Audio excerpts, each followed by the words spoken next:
A very good afternoon, friends. Myself Swati Sharma. Today we are going to do the fourth part of the story of महाकवि कालिदास. हम आज महाकवि कालिदास की story का fourth part करेंगे.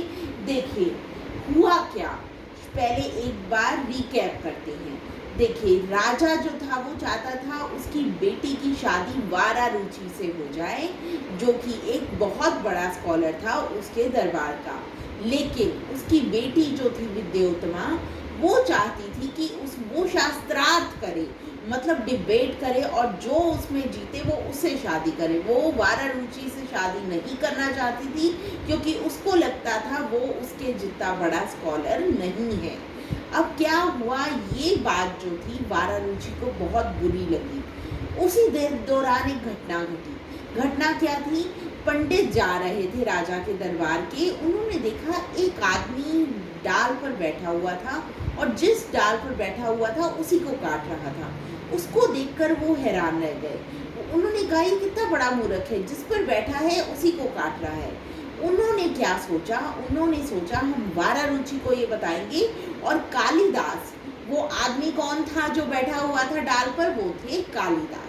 तो अब उन्होंने कहा हम वारारुचि को बताएंगे कि ये आदमी है, वो उसी डाल को काट रहा है जिस पर वो बैठा हुआ है.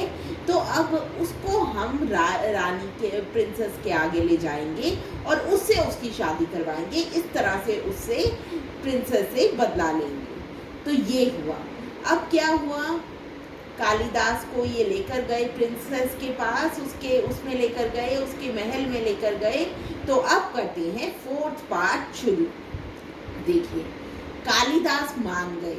कालिदास ने अग्री कर दिया, हाँ ठीक है मैं बन जाऊंगा प्रिंस और मैं उसके आगे जाऊंगा. And they presented him to the princess. उन्होंने उसको प्रिंसेस के आगे खड़ा किया, प्रेजेंट किया.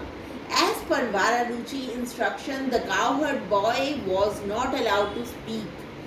देखिए वारारुचि ने उसको इंस्ट्रक्शन दी थी कि तुम कुछ बोलना मत, तुम कहना तुमने मौन व्रत रखा हुआ है, तुम एक बहुत बड़े स्कॉलर हो और तुमने मौन व्रत रखा हुआ है, तो कुछ बोलना मत.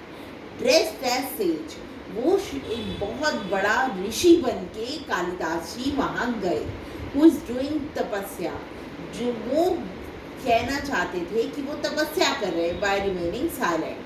वो उन्होंने कहा कि तुम कहना कि मैं तपस्या कर रहा हूँ इसीलिए मैं चुप हूँ. The sage was good looking and this made Vidyottama to believe that he was a great scholar. जो सेज जो था, जो कालिदास जी जो थे, वो गुड लुकिंग थे. उनको देख के विद्योत्तमा को विश्वास हो गया कि वो एक बहुत बड़े स्कॉलर थे. The princess was suitably impressed. Princess जो थी सूटेबल इम्प्रेस थी, मतलब बहुत इम्प्रेस हो गई. And the couple was married without much delay. और बिना किसी डिले के, बिना किसी रुकावट के या डिले के उनकी शादी हो गई. Vidyottama married him and only later came to know of the truth. Vidyottama की उससे शादी हो गई और लेटर उसको सच्चाई का पता चला. Kalidas' stupidity could be concealed for only so long, and the night of the wedding, Kalidas blurted out something in it.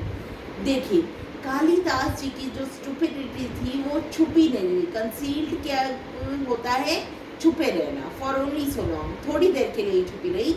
और and the night of the wedding, शादी की रात को, Kalidas blurted out something in it. Kalidas ने जोर से बोला कुछ बहुत बेहुदा. इन क्या होता है, बेहुदा. ब्लर्टेड आउट का मतलब क्या होता है, बहुत तेज बोलना. The princess realise that she had married a prize fool. Princess को ये रियलाइज हो गया कि उसने शादी की है एक प्राइज फूल से, एक बेवकूफ से.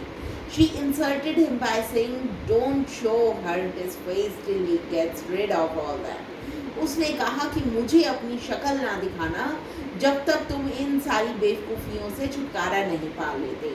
गेट रिड का क्या मतलब होता है, छुटकारा पा लेना. Through him out of her palace, उसने, प्रिंसेस ने कालिदास को अपने पैलेस के बाहर निकाल दिया. एंड हर लाइफ, और अपनी ज़िंदगी से भी बाहर निकाल दिया.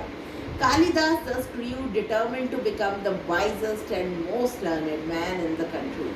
कालिदास ने अब डिसाइड किया, डिटर्मिन हुए मतलब पक्का निश्चय किया. डिटर्मिन क्या होता है, पक्का निश्चय.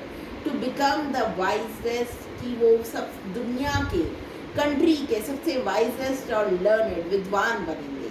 So friends, that was all about it. That was the fourth part of the story. We will continue with the fifth part. Thank you.